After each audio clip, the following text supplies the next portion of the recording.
नमस्कार. देशयात्राच्या या भागात आपलं सगळ्यांचं मनपूर्वक स्वागत. आज आपण आहोत पुण्यातील सुप्रसिद्ध फुले वाड्यामध्ये, जिथे महात्मा फुले आणि सावित्रीबाई फुले यांनी मोठ्या प्रमाणामध्ये सामाजिक बदलाचे जे काम जिथून सुरू केलेलं आहे त्या वास्तूमध्ये आपण बसलेलो आहोत आणि तिथे आपण आज बोलणार आहोत कृतिशील विचारवंत डॉक्टर बाबा आढाव यांच्याबरोबर. एक गाव एक पाणवठा पासून वारकऱ्यांच्या दिंडीमधील जो जातीयवाद पाळला जातो त्याला विरोध असो, या वेगवेगळ्या गोष्टींमुळे डॉक्टर बाबा आढाव हे नाव सतत चर्चेत राहिलेलं आहे. प्रत्येक जातीने स्वतःच्या नावापुढे क्षत्रिय लिहिलेलं आहे. नुसते क्षत्रिय मराठी नाहीत, क्षत्रिय धनगर, क्षत्रिय माळी, परीट आहेत, सगळे क्षत्रिय. गेल्या 3 महिन्यात आम्ही IBN लोकमतवर इतक्या बातम्या दाखवल्या आश्रमशाळांमधल्या दुरावस्थेच्या. एका हॉलमध्ये 300हून अधिक मुलं झोपलेली आहेत, तरी पण नाही आहे काही. परंतु पेंग्विनना थंडी लागू नये यासाठी म्हणजे चांगलं राहावं. 8 कोटी रुपये खर्च, 8 कोटी रुपये त्याच्या औषधावर खर्च झालेला आहे. कोणत्याही मुलीवर झालं तर त्याच्यात राग यायला पाहिजे. कोणत्याही स्त्रीवर अत्याचार होता वगैरे असं आपण म्हटलं पाहिजे. मग तिची जातच का पुढे आली? स्त्री म्हणून का नाही पुढे आलं? बाबा, मला एक याच संदर्भात प्रश्न विचारावा वाटतो की तुम्ही गांधी युग पाहिलं, आंबेडकरांचं सगळी चळवळ पाहिली. गांधीजींनी स्वातंत्र्य चळवळीच्या सगळ्या आंदोलनाच्या काळात सांगितलं की आपण खेड्याकडे गेलं पाहिजे, खेड्याकडे चला. आंबेडकरांनी सांगितलं शहराकडे चला, कारण जात तुटली पाहिजे. गांधीजींना खेड्यातली जी अर्थव्यवस्था होती ती पुनरुज्जीवित करायची होती आणि आंबेडकरांना जाती व्यवस्था उद्ध्वस्त करायची होती. परंतु मला असं वाटतं, म्हणजे आत्ताचं वातावरण बघितलं तर जात ज्या पद्धतीने घट्ट होते, आम्ही त्या दोन्ही महापुरुषांचा पराभव केलेला आहे. तुम्ही म्हणताय पराभवाचा प्रश्न नाही बाई. आपण काय करतोय ते नोशनल घेतो की आंबेडकर म्हणाले शहराकडे, खेडी सोडा. आंबेडकरांनी म्हटले, त्यांनी काय काय सांगितलं? वेषांतर करा, देशांतर करा, नामांतर करा. म्हणजे वेषांतर, देशांतर, नामांतर असं ते सगळं त्यांनी सांगितलं. आणि नंतर धर्मांतर. कारण 35 साली त्यांनी घोषणा केली की मी हिंदू धर्मात जन्मलो परंतु मरणार नाही. हे आपण हा विचार केला पाहिजे. त्या माणसाला 1935 ते 1956 एवढी 21 वर्ष तो विचार करत होते की काय करलं. आणि आम्ही निश्वास काय सोडला आपण? तर त्यांनी बरं झालं, त्यांनी मुसलमान धर्म स्वीकारायच्या ऐवजी त्याने बुद्ध धर्म स्वीकारला. हे बरं झालं. हे मला मोठं हे वाटतं. तुम्ही जो मगाशी प्रश्न विचारतो त्यातला आत्ताच्या मोर्चाच्या संदर्भात. पण ठीक आहे, आपण हे वास्तव मान्य करूया की ते निघालेत. आता आपण विचार केला पाहिजे की हे निघायची वेळ यायला नको होती. आली कशामुळे आली? तर कुठेतरी अस्मितेला धक्का लागलेला आहे आणि ती अस्मिता संघटित करण्यामध्ये त्यातल्या जे काही बळ मिळालं ते झालं आहे. मला असं वाटतं की मी महाराष्ट्रातल्या ज्या चळवळी पाहिल्या, अण्णा हजारेंच्या चळवळीत मी 4-5 वर्ष काढली आणि मी पाहिलं की भ्रष्टाचार विरोधामध्ये जेव्हा अण्णा हिंडत गेले तेव्हा फार मोठ्या सभा आणि लोक स्वातंत्र्य चळवळीसारखं होतं. मी त्यावेळेला मी तुम्हाला सांगतो ना, मी माझ्या मित्राला तेव्हा सांगितलं की मी चळवळीतच राहिलो आहे. पण तो जो लोकांचा उत्स्फूर्त हे होता, मी तुम्हाला थोडं गमतीचं सांगतो मला. तर पहिल्यांदा जेव्हा चाकण नावाच्या गावाला गेलो तेव्हा एकदम भले ते गाव पुढे सगळं धावले एकदम अण्णा हार घालायसाठी सगळं. आता थोडंसं मी रगे जाऊन थांबा म्हणलं. थांबले सगळे. अण्णांची अट अशी आहे, तुमच्या गावातल्या ज्या माणसाने ज्या भ्रष्टाचार केला नाही, चोचुटीनं जगला त्या माणसाने पहिल्यांदा हार घालावा, असा आमची अट आहे. आणि चलवी तर सगळी माणसं इकडे बघायला लागली. आणि शेवटी त्यांनी सांगितलं, या ST स्टँडवर हा जो पेपर विकतो ना, हा म्हातारा, हा सर्वात जुना आणि हा असे चांगला मनुष्य आहे. याच्या हे तुम्हाला का सांगायचं? एका कॉलेजमध्ये गेलो तर म्हटलं, कॉपी न केलेल्या मुलाने हार घालायचा. म्हणजे अशी सिन्नरला आम्ही गेलो, नुकतीच निवडणूक झाली होती आणि अण्णा आले त्यांना वाटलं की आपल्या गावात निवडणूक झाली आणि आपण तर अण्णांच्या हातून आपली सत्कार कर. म्हटलं थांबा, ज्याने दिवसभरात पैसे वाटले नसेल तो पहिला आणि त्याने हार घाली. पण यात तुम्हाला माझा हा भाग सोडून द्या, मी आपला कुलपती लढवणार मग शत्रू डोकं चालतं म्हणून मी ते बनतो तुम्हाला, म्हणजे त्यात माझा काही परवडीचा भाग नाही. पण मी असं पाहिलं, लोकांची भूक नीतिमत्तेची आहे, लोकांना नीती हवी आहे.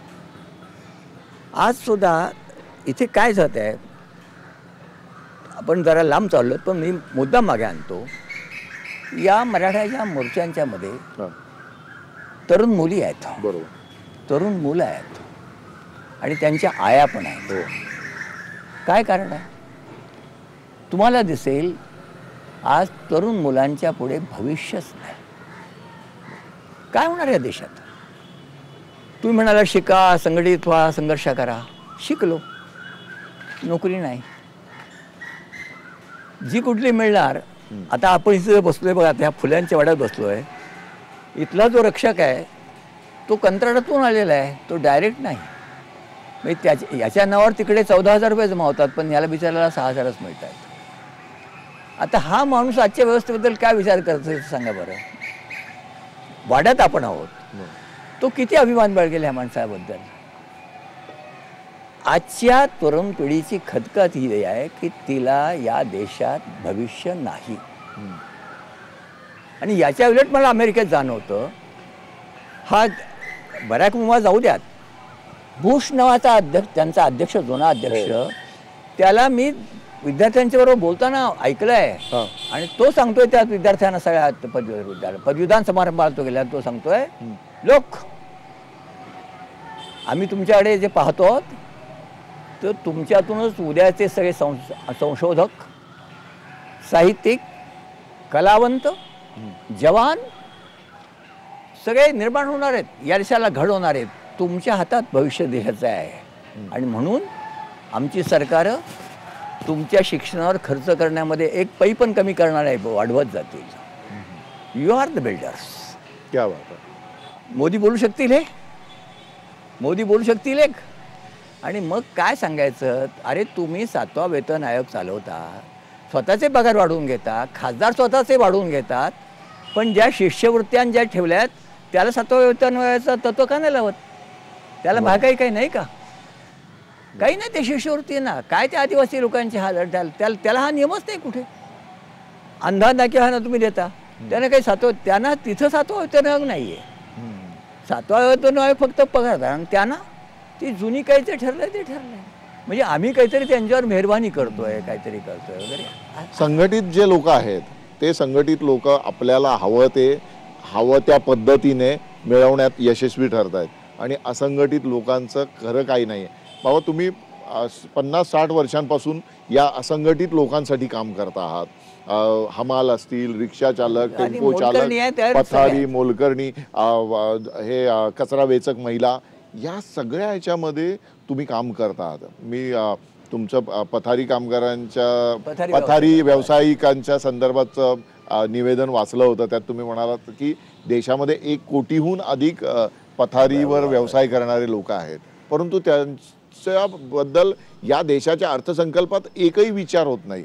हा शहरं साफ करणारे कचरा वेचक महिला लक्षावधी वेगवेगळ्या शहरांमध्ये पसरलेल्या आहेत आणि त्या आपलं आरोग्य धोक्यात टाकून काम करतात दररोज, पण त्यांचा कुठल्याच अर्थसंकल्पात विचार होत नाही, कुठल्या निवडणूक जाहीरनाम्यात त्याबद्दल काही बोललं जात नाही. तर यांच्यापर्यंत लोकशाही पोचलेलीच नाही आहे ना. लोकशाही पोचली नाही म्हणजे आता तुम्हाला पाहता, मी स्वतः तर म्हणजे त्या क्षेत्रातच काम करतो. 60 वर्ष तुम्ही त्यातच काम करतोय. आम्हालापासून सुरुवात केली आहे, पण आता अगदी ह्याच्यापर्यंत. आणि जाती व्यवस्थेत तर तुम्हाला मुद्दाम मी सांगेन, आपण जरा मी थोडंसं विचार करतो आर्थिक सामाजिक, कारण आम्ही आंबेडकर फुल्यांना मानणारी माणसं आहोत, शाहू छत्रपतींना मानणारी माणसं आहोत. आमच्या ह्याच्यात म्हणजे आमचं हेच आहे. दाभोळकर गेल्यानंतर जी घोषणा आहे की फुले, शाहू, आंबेडकर, आम्ही सारे दाभोळकर, हे त्यातलं ते गणित, आम्ही त्यातले आहोत.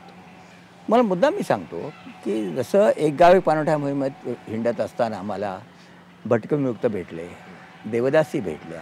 म्हणजे हे तुम्हाला मुद्दाम मी सांगेन की समाजातले, अरे तू पाण्याचं बोलतोस पण मला गावच नाही.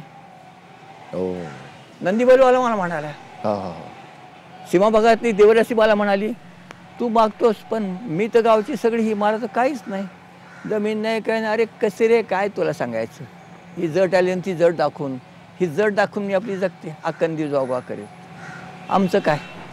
मला कळालं की गांधींना तरी शेवटचा मनुष्य सापडला होता का.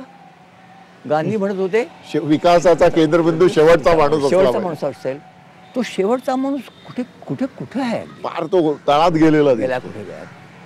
आणि मग जेव्हा अभ्यास करायला लागलो तेव्हा लक्षात आलं की बुवा खूप निर्णय कमिशन आम्ही नेमली, सगळे केले याच्या वेगळ्या वेगळ्या कारणाकरता, की या देशामध्ये मजुरांची स्थिती पाहण्याकरता. शेतमजूर सर्वात जास्त, मग मच्छीमार आहेत, मग बांधकाम मजूर आहेत, मग कोळशाच्या खदांमध्ये काम करणारे लोक आहेत. त्या रवींद्र वर्मा कमिशनने जी सगळी यादी दिली, मग 105 कॅटेगरी त्या दिल्या. अहो कोणालाही 8 तासाचा दिवस नाही ना. मी ज्या हमालांच्यात काम करतो आम्हाला 8 तासाचा दिवस नाही. दुकान सकाळी उघडले संध्याकाळी बंद होईस तर, आणि रात्री दांडीवरचा माल खपला नाही तर तिथं झोपून तो रात्रभर माल सांभाळायचा, सकाळी उजाडल्याबरोबर तो कालवा ह्याच्यात केला पाहिजे. काय आठवड्याची सुट्टी नाही, काहीच नाही. काम असेल तर दाम मिळणार. बरं कामाची हमी नाही. बरं काम केल्यानंतर जर दाम मिळाला नाही तर तक्रार कुठं करायची, कोणाला सांगायचं केंद्रच नाही तसं. नाही ना, कायद्यातच नाही. आज अशी परिस्थिती या देशात आहे. पण छत्रपती शिवाजी महाराजांचं नाव घेणाऱ्यांना शिवाजी महाराजांचं ते काम माहिती नाही त्यातलं म्हणजे. आणि आता तुम्ही ते अफजल खानाच्या वधानंतरचं उदाहरण जे सांगितलं होतं ते सांगा ना. ते हेच आहे ना. आम्हाला शिवाजी महाराजांनी बघा दुनियेच्या इतिहासामध्ये, आता जाऊ ते हिंडावं लागतं, दोन्ही मुलं परदेशात आहेत, मलाही जावं लागतं वरचेवर. मला गंमत करते, जर्मनीत गेल्यानंतर ते म्हणतात विम्याचा शोध माझ्या देशाने लावला. दुनियेमधला विम्याचा शोध अमेरिकेत होतो. ते म्हणतात प्रेसिडेंट रूझवेल्ट सोशल सिक्युरिटी.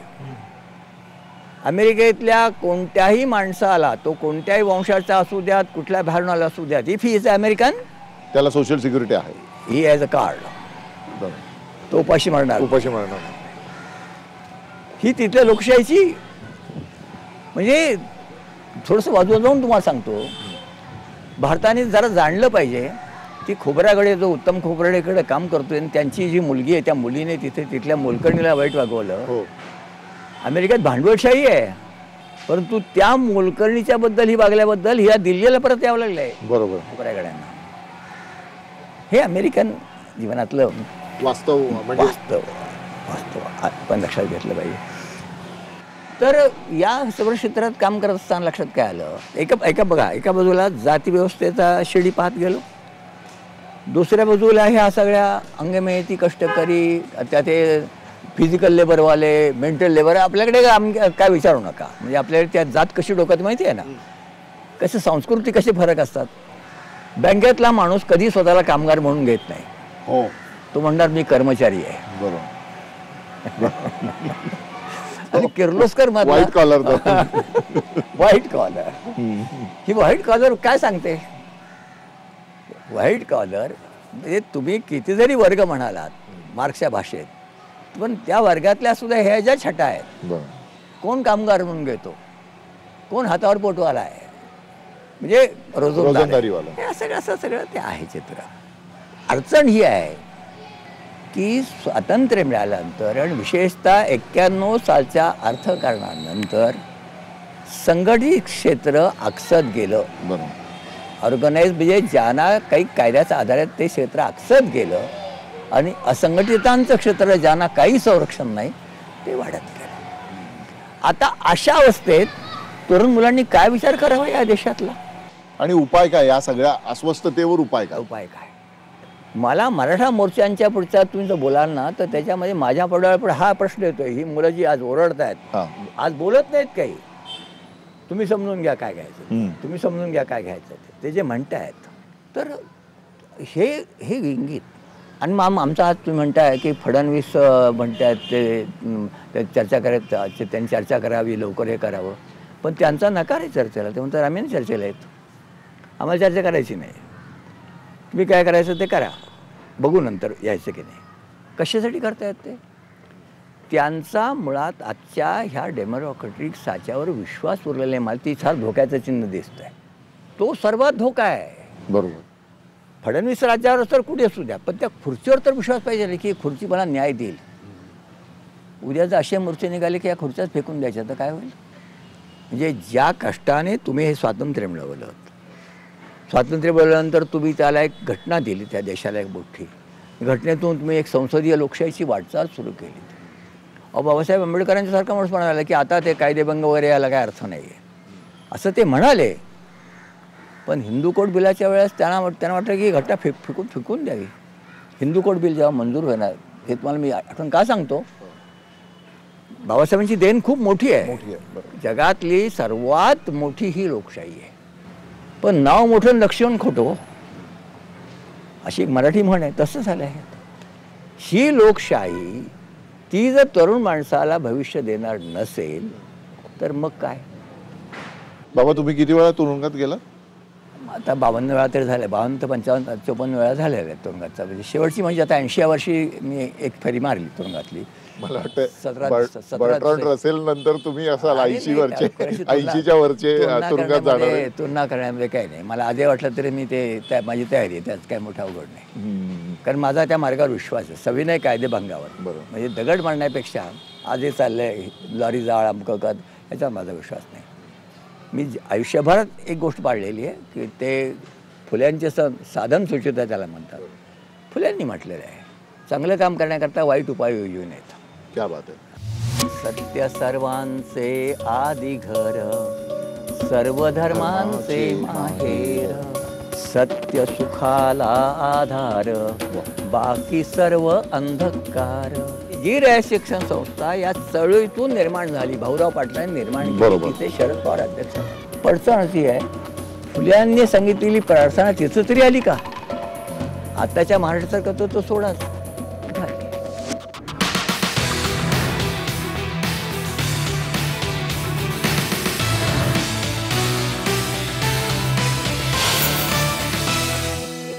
बाबा तुम्ही अखंड आकाशवाणीवर यावे म्हणून खूप प्रयत्न केले. हो, अगदी खूपच.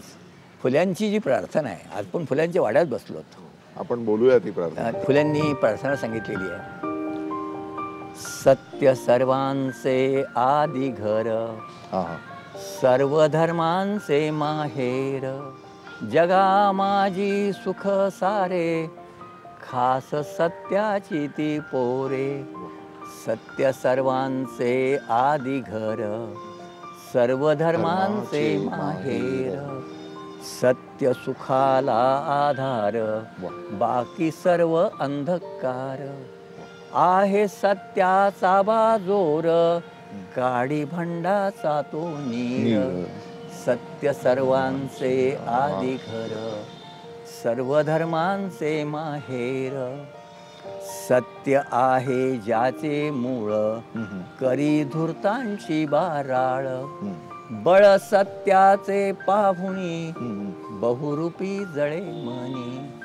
सत्य सर्वांचे आदी घर, सर्व धर्मांचे माहेर, खरे सुख नटानो हे, सत्य ईशा वर्जो पाहे.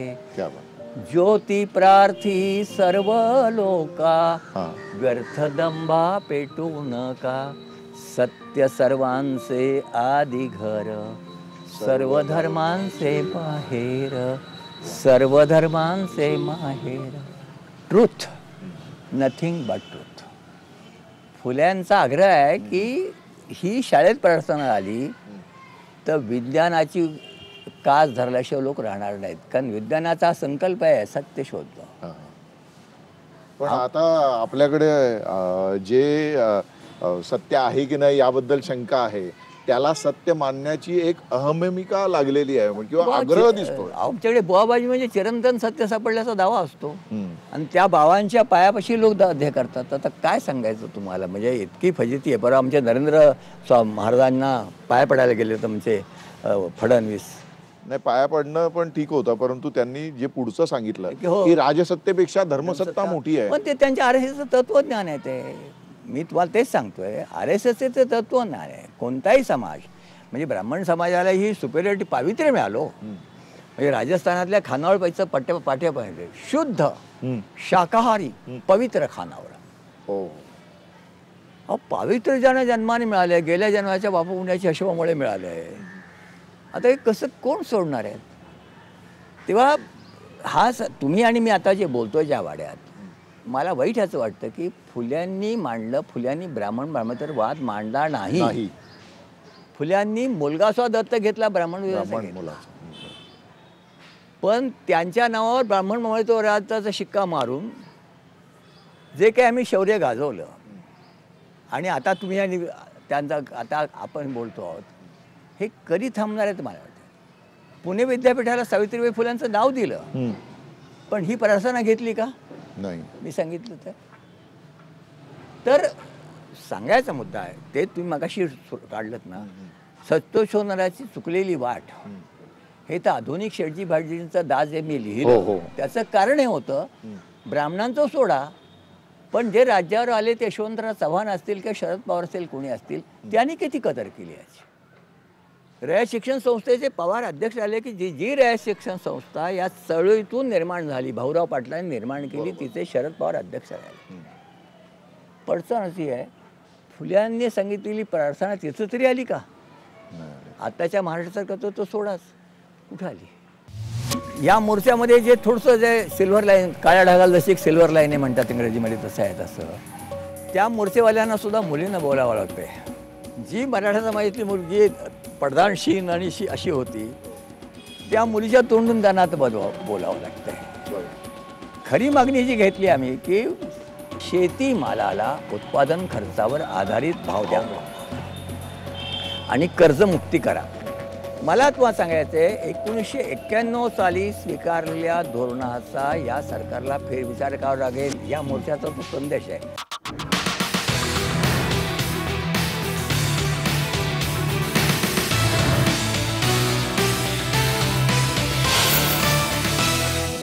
आपण आता ज्या वाड्यामध्ये बसलेलो आहोत, ज्या महात्मा फुलेंचं नाव घेऊन सर्व प्रकारचं राजकारण करणाऱ्या लोकांनी त्यांचं राजकारण पुढे नेलं, पण इथली जी दुरावस्था आहे ही बघवत नाही. इथं ते वाड्याचं तो हे तर स्थावरचं सोडा. मी पवारांना म्हटलं, कानशीरामांनी फुल्यांना बाहेर नेलं, बरोबर, शाहू महाराजांना बाहेर नेलं आणि उत्तर प्रदेशामध्ये शाहू महाराजांच्या नावाचा जिल्हा तयार झाला. आज तुम्हाला दिसेल, मी सारे देशभर मी हिंडतो, पण सर्वत्र लोक फुल्यांचं विचारतात, आंबेडकरांचं विचारतात, शाहू छत्रपतींचं नाव घेऊन विचारतात की काय काय आहे काय. म्हणजे मी पवारांना हे विचारलं, तुम्ही किती दिल्लीत इतकी वर्ष राहिलात, अगदी शेतकी मंत्री आणि तुम्ही संरक्षण मंत्री पदापर्यंत गेलात, फुल्यांना किती बाहेर नेलात? मला आजच्या मोर्चामध्ये जे थोडंसं वाटतं ते हे वाटतं, आपल्यावर जी दशा आलेली आहे ही दशा एकाएकी आलेली नाही आहे. तर आम्ही जी वाट त्यावेळी जी चुकलो तिचा हा सगळा परिणाम आहे. आणि त्यामुळे जातीतून मुक्त होण्याच्या ऐवजी आम्ही जातीतच गुरफटत गेलो आणि जात म्हणूनच आता परत मोर्चा काढावा लागलेला आहे. हा एक प्रकार त्या जरा हे जरी असलं तरी पण यातून एक आशेला जागा आहे. तुम्ही आशा अजून ठेवून आहात. अगदी मला असं वाटतं, या मोर्चामध्ये जे थोडंसं जे सिल्वर लाईन, काळ्या ढगाला जशी एक सिल्वर लाईन आहे म्हणतात इंग्रजीमध्ये, तसं आहे तसं त्या मोर्चेवाल्यांना सुद्धा मुलींना बोलावं लागते. त्या मुली जी मराठा समाजातली मुलगी पडदानशीन आणि अशी होती, त्या मुलीच्या तोंडून त्यांना आता बोलावं लागतंय. ही त्यातली एक सिल्वर लाईन मी म्हणतो. पुन्हा पुन्हा सांगावं लागतंय की आम्ही कोणत्याही जातीच्या विरोधात नाही आहोत. बदलही करतात की अट्रॉसिटी ॲक्ट रद्द करा म्हणत नाही आहेत, अट्रॉसिटी ॲक्टात जरा बदल म्हणजे असंही लगेच म्हणतात की त्याचा वापर दलित नाही करत पण सवर्णच करतात, असं पवार म्हणतात. म्हणजे तुमच्या लक्षात येईल की कसं गडबड आहे, सगळा घोटाळा आहे. पण त्यातल्या मागण्या या केवळ मागण्या आहेत. खरी मागणी जी घेतली आम्ही की संबंध हे मान्य करावं लागेल की मराठा समाज हा शेतकरी समाज आहे. बरोबर, आजही तो शेतकरी समाज आहे. आता खातेदारांची संख्या भरपूर आहे, पण 2 एकरवाले 1 एकरवाले. आता माझा काय गंमत आहे, तुम्ही मगाशी म्हणालात तसं आपण खाली बोलत असताना माझं नाव हमालाशी जोडलं गेलेलं आहे. पण तुम्हाला सांगायचं म्हणजे 1962 सालापासून महाराष्ट्रातल्या धरण आणि प्रकल्पग्रस्त शेतकरी परिषदेचा मी सरचिटणीस आहे. कॉम्रेड दत्ता देशमुख अध्यक्ष, बरोबर आहे. नागनाथांना नायकवडे. आता मार्केट कमिटीमध्ये तर माझा संबंध रोजचा, बरोबर. जे शेतकरी मला रोज भेटतो, तो शेतकरीच मार्केट कमिटीचा चेअरमन राहायला पाहिजे ह्याच्याकरता कायद्यामध्ये बदल आणण्याचं काम माझ्याकडून आहे. म्हणजे ही प्रौढ सांगण्यासाठी सांगत नाही, पण एक शिक्का बसतो. तुम्ही पत्रकार, महाराष्ट्रातले ज्येष्ठ कामगार नेते आणि हमालांचे नेते बाबा आढाव, म्हणजे असं ते. आता परवा मी जेव्हा उपस्थानाला बसलो तर मला सांगायचा मुद्दा आणायचा असा, त्याच्यामध्ये एक मूलभूत मागणी आलेली आहे, शेतीमालाला उत्पादन खर्चावर आधारित भाव द्या आणि कर्जमुक्ती करा. मला तुम्हाला सांगायचं आहे, 1991 साली स्वीकारलेल्या धोरणाचा या सरकारला फेरविचार करावा लागेल. या मोर्चाचा तो संदेश आहे. जर यात आलेल्या बहुसंख्य शेतकऱ्यांना न्याय द्यायचा असेल तर 91 साली स्वीकारलेलं धोरण बदलावं लागेल. ते फडणवीस करू शकतील? नाहीच. नरेंद्र मोदी करतील? त्याचं उत्तर स्पष्टपणे मिळालं पाहिजे. का? हा बहुसंख्य शेतकरी समाज आहे. बरोबर. हे जे सगळे आता जो हा उठाव आहे त्याचं मन जाणण्याची खरंच गरज आहे.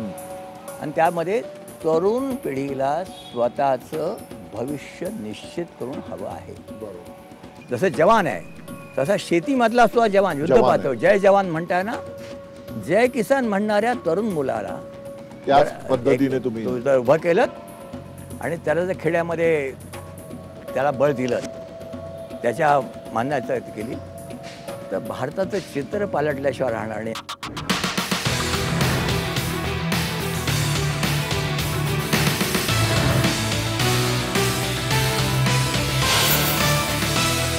गुजरातमध्ये पटेल आहेत, हरियाणामध्ये जाट आहेत, इकडे राजस्थानमध्ये गुजर आहेत, पंजाबमध्ये तमिळनाडू, शीख आहेत. पंजाब, सगळीकडे. म्हणजे हा जो शेतीशी संबंधित समाज होता तो त्याने उठाव केलेला आहे. म्हणजे शेती जी आम्ही इतकी वर्ष तिच्याकडे दुर्लक्ष केलं त्याची ही परिणती आहे. सांगतो ना, मध्ये आपल्या महाराष्ट्रामध्ये शरद जोशी आले होते. शरद जोशी देशभर फिरले, पण शरद जोशींचं काय झालं, परभणीच्या भाषणात त्यांनी नरेंद्र मोदींची स्तुती केली भरपूर आणि मुक्त झालं सगळं. आता सगळं मुक्त झालं. पण मुक्त झालं म्हणजे कांदाच परदेशात पाहायला परवानगी मिळेल, निर्यात करायला परवानगी मिळाली, म्हणजे तिकडे वाटेल तसा खपेल. हे शरद जोशींकडे चुकले तुम्हाला मी सांगतो. शेवटी त्याची प्रतवारी असते. बाजार व्यवस्थेची काय तुम्हाला दुनियेत जर काही करायचं असेल, अहो आज दिवाळी आहे, तुम्हाला काय सांगू, जेवढी म्हणून शोभेची साधनं आलेली आहेत 70% माझे पथारीवाल्यांचा मी संघटन चालवतो, तुम्हाला असेल 70% माल हा चीनमधला आहे. आकाशकंदील कुठे असतो, इलेक्ट्रिकल सगळं चीनचं आहे. म्हणजे हे गणित लक्षात आज ते सगळ्यात मला दिसेल झगमगाट जो दिसतोय तो चायनाचा आहे. तेव्हा सांगायचा मुद्दा असा आहे की थोडक्यात आपल्याला जायचं आहे, या मोर्चामुळे मी तर काही हादरलेलो नाही. म्हणजे मला अशाच वाटल्या नाही असं नाही, परंतु देशातल्या स्वातंत्र्याची चळवळ किंवा आणीबाणीच्या विरोधाची चळवळ, गोव्याची चळवळ, सगळ्या चळवळी पाहून, भ्रष्टाचार विरोधी जनआंदोलन चळवळ पाहिल्यानंतर असं लक्षात आलं की हे जे सगळे आता जो हा उठाव आहे, या उठावाच्या मागे बंड करण्याची ताकद वगैरे आहे का, त्यात इतिहासात ते तपासावं लागेल. परंतु त्याचं मन जाणण्याची खरंच गरज आहे. आणि त्यामध्ये तरुण पिढीला स्वतःचं भविष्य निश्चित करून हवं आहे. बरोबर. माझा पंतप्रधानांना सवाल आहे की या देशातल्या तरुणाईला तुम्ही कोणता विश्वास द्या. जसं बुश देतो, बराक ओबामा देतो, तसं तुम्ही तरक्की काही होगी वगैरे हे असल्या बोलण्यात काही हशील नाही आहे. लोकांना ते जाणवलं पाहिजे. तुम्ही आकडे एवढे बघून नका बोलू, लोकांनी बोललं पाहिजे. आणि मला आता असं दिसतं की हे मोर्चे आता केवळ महाराष्ट्रापुरते राहणार नाहीत. हे वेगवेगळ्या प्रांतात सुद्धा याची आता वेगवेगळी रूपं आपल्याला पाहायला लागतील. काउंटर मोर्चेही निघतील. पण वाईट असं वाटतं तिथे न जाणता ते तात्पुरत्या राजकीय स्वार्थाकरता त्यांचे बळी दिले जातील की काय, हा धोकाही मला त्याचा नव्हता. म्हणजे उद्या इथली राजकीय समीकरणं कोणी काढली की बहुजन शब्द फोडायचा. बहुजन म्हणजे ब्राह्मणही नाहीत आणि दलितही नाहीत, या मधल्या जाती. हा जो बहुजन शब्द आहे हा फोडला आपलं भागलं. परत दुसरी कम्युनिकेशन उत्तर प्रदेशात जास्त चाललं आहे, बरोबर. ती जी आहे यादवी चाललेली आहे. हो. मुद्दा असा आहे, म्हणजे जातींची फक्त समीकरणं बदलतील आणि राजकारणाची तात्पुरती पोळी भाजली जाईल, हं. होण्याची शक्यता आहे ती. पण त्यातून देश पुढे जाणार नाही. या मोर्चांच्या पाठीमागचं मानस हे फार सूचक आहे. हं. आपल्याकडे मुद्दाम सांगतो, अमेरिकेमध्ये काळ्यांचे मोर्चे मी स्वतः पाहिलेले आहेत. तेही असे शांततापूर्ण असतात, म्हणजे त्यात आत्मात भाग असतो. त्यात मी जे 71 साली लिहिलं आधुनिक शेठजी भटजींचे दास, त्यात शेठजी भटजी जो शब्द आहे हो. ते इथलं ब्राह्मण्य आणि भटजी म्हणजे आता शेठजी म्हणजे आताची सगळी भांडवलशाही. बरोबर. आज काय चाललं आहे? आज तुम्हाला दिसेल की या मोर्चातल्या तरुण मुलांच्या जेव्हा लक्षात येईल, ते आणखी एक शहाणपणाचा त्याचे कलार कोणते आहे, ते सध्याच्या प्रस्थापित नेतृत्वाला मानायला तयार नाही. नाही. ते एका नव्या नेतृत्वाच्या शोधात आहेत. मला असं वाटतं की या मुलांना त्यातल्या जरा त्यांना तुम्ही बोलवा. माझी घेतलीत मुलाखत, हो. तशी त्यातल्या काही जणांना मुद्दाम बोलवा आणि त्यांच्याशी जरा त्या मुलांना तितकं बोलू शकते असते. नाही कळत नसेल की आपण काय करतोय. नाही, आम्ही प्रयत्न करतो त्यातल्या मुलींना मुलांना बोलतो करण्याचा, त्यांना त्यांची मतं व्यक्त करण्याचा. नाही, पण ती स्पॉन्टेनिटी नव्हे, थोडंसं जरा सखोलपणे जायचं की पुढं जे दिसतंय त्याच्याकडे असं जाता येईल. कारण भारत हा तरुण आहे, पंतप्रधान म्हणतात, पण त्या तरुण भारताला भविष्य नाही आहे, हा पुढचा भाग आहे. खरं. आणि ते काम राजकारणी 5 वर्षापुरते असतात. या देशातले सुजान म्हणवणारे जे तुम्ही मला माझ्याकडे जसं आलं तसं माझ्या जे काही कोणी मंडळी असतील, या सगळ्या मंडळींचं काम आहे आता यावेळेला की केवळ प्रेक्षकाची भूमिका न घेता त्यामध्ये दाखल होऊन, मगाशी तुम्हाला सांगितलं समजून घेणं. मगाशी तुम्हाला मी सांगितलं की शेतीच्या मालाचा भावाचा प्रश्न जो हमी भावाचा प्रश्न आहे, उत्पादन खर्चावर आधारित शेतकऱ्याला मिळालं पाहिजे आणि कर्जमुक्ती झाली पाहिजे. हे सोपं नाही, पण अवघडही नाही आहे. बरोबर. काळ्या पैशा इतके पैसे लागणार नाही नाही आहेत बुडवलेला. 25,000 कोटी रुपये उभे करणं म्हणजे काही फारशी अवघड गोष्ट नाही आहे, कर्जमुक्ती करायची असेल तर. आणि शेतकऱ्याचं शिक्षण करणं, पॅकिंग करणं, बाजारात दुनियेमध्ये माल पाठवताना त्याला सगळं बाकीचं शिक्षण करणं. आत्ताच्या तरुण पिढीला, मराठ्यांच्या तरुण पिढीला जर त्याने लँड आर्मीसारखी जर कल्पना काढली, जसं जवान आहे तसा शेतीमधला सुद्धा जवान युद्ध पाहतो. जय जवान म्हणताय ना, जय किसान म्हणताय ना, जय किसान म्हणणाऱ्या तरुण मुलाला त्याच पद्धतीने तुम्ही जर उभं केलं आणि त्याला जर खेड्यामध्ये त्याला बळ दिलं, त्याच्या मान्यता केली, तर भारताचं चित्र पालटल्याशिवाय राहणार नाही. हा एक आशेचा किरण फारच मोठी गोष्ट बाबा या मुलाखतीच्या निमित्ताने आपण सांगितलेली आहे. आणि आपण आशा करूया की जे सत्तेवर बसलेले लोक आहेत ते या सगळ्या गोष्टीचा विचार करतील. आणि तुम्हाला मी अडवतो मध्ये, सत्तेवर बसलेले लोक कधी विचार फारसा करत नाहीत. ते फक्त ती खुर्ची टिकावी एवढाच विचार करतात. पण समाजातल्या या शक्तीने जरा या काळात पुढे आलं पाहिजे, रस्त्यावर आलं पाहिजे. आज आमच्या शेतकऱ्याला बाजारात आल्यानंतर स्वतःच्या मालाची किंमत ठरवता येत नाही. उत्पादन खर्चच माहीत नसतो. आता हे शिक्षण त्याचं केलं पाहिजे का नाही? बरोबर. एखाद्या पोपट पवारांचा किंवा एखाद्या कुणाचा तरी गौरव करून त्याचा तिथं अण्णा हजारांचा गौरव करून जमणार नाही. तुम्हाला लँड आर्मीच निर्माण करावी लागेल. निश्चित.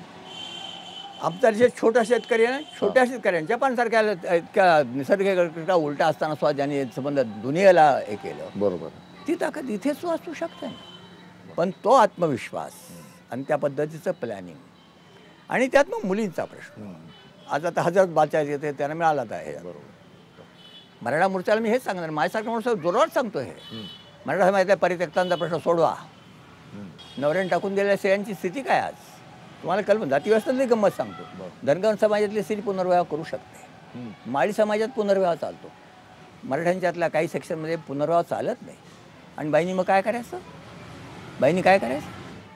माझा मुद्दा समोर मी डॉक्टर म्हणून सांगतो. आता त्यांनी लिहिलं आहे रक्तासाठी एकत्र या. रक्तात कुठे मराठा? रक्ताची बाटली दवाखान्यात लावल्यानंतर धर्म नाही, जात नाही, प्रांत नाही, देश नाही, लिंग नाही, काही नाही. ग्रुप आहे फक्त. ए ग्रुप आहे का, बी ग्रुप आहे का, ओ आहे का, ए त्यांना बी आहे. बापटांची कविता सांगावी लागेल, जात वेगळी नाही नाही आम्हा धर्म वेगळा नाही. पण हा संस्कार शिक्षणातून का केला जात नाही, माझा पुढचा प्रश्न आहे. त्याला हे ब्राह्मण्य आडवं येत आहे. आमच्याकडे इथल्या ब्राह्मण समाजाचं वैशिष्ट्य आहे, त्याला सगळं आधुनिक हवं आहे, हां. पण मिळालेलं सोडायचं नाही आहे. ते जे जन्माची पावित्र्य आहे, म्हणजे आमच्या राजस्थानात मी गेलो, ह्याच्यात पायी यात्रेत गेलो. घराघरात स्वयंपाक कोण करतो? ब्राह्मण. बरोबर.